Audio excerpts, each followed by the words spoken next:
posible nga nung luba ng tao nga wa man ay sala, di man ka makigaway. Ako makita siya, butar-butar na siya.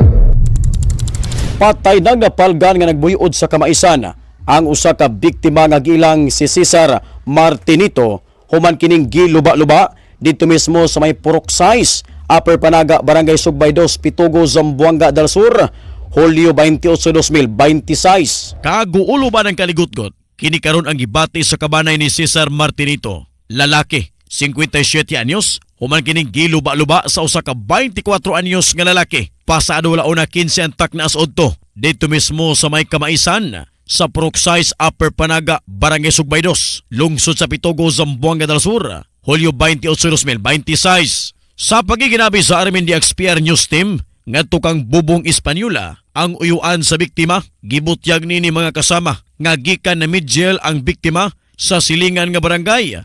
Apan, mauna lang iyang nahibawan nga patay na ang iyang pag-umangkon.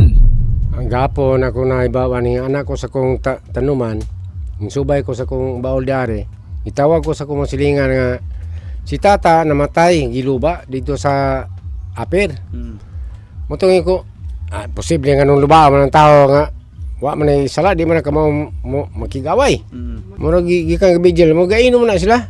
Gidugang sa uyuan nga posible nag-uban pa kining duwa. Aya na hitabo ang krimen. O kakuyog. Kaila ba sila sa inyong nasairan? O kaila. Kailam na sila. Pero doon na itong tuyo tong mata nga iyang ipatay ako ang pagumangkon. Wa na mag-away sila, gainom man na sila. Di ka gainom. Gibutyag usab sa uyuan nga nagkaangkon og duha ka samad sa dughan ang biktima, lapos sa likod ug samad sa liog. Dire sa dugan duha ng lapos, way labot dire sa liog.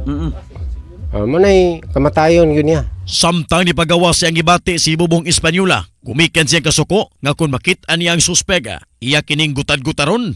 Nang hinaot lang si Tatay Bubong nga madakpan sa kapulisan ang maong suspega. Salamat ngayong madakpan. Kay aron nga di mi po magligot-got. Kay og di po madakpan og makita ang namo siya. Tablahon nga namo siya. Muna tinuod akong istorya. So ang gibati ni Buruntay kalagot gyud nga Tinuod na. Oh. Unsa imong panawagan sa suspect tay kung panalita nakakita siya sa tuang live interview karon? Ako makita siya.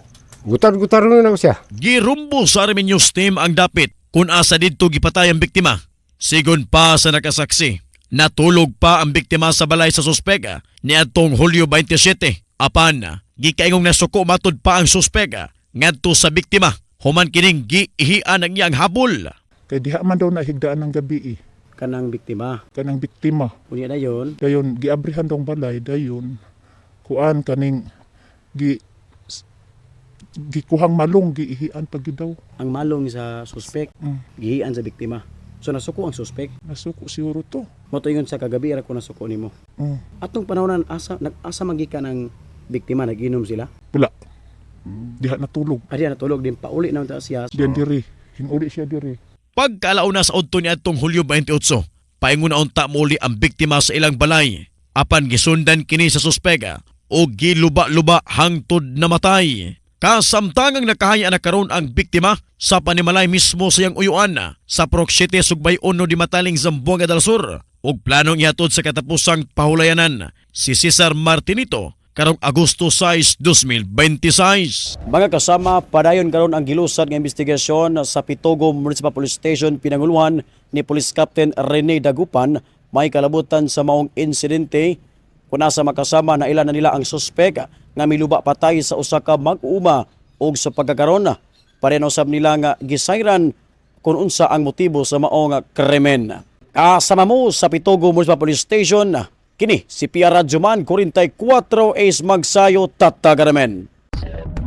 Mga kasama, DXPR News, balita og serbisyo. Live sa radyo og online.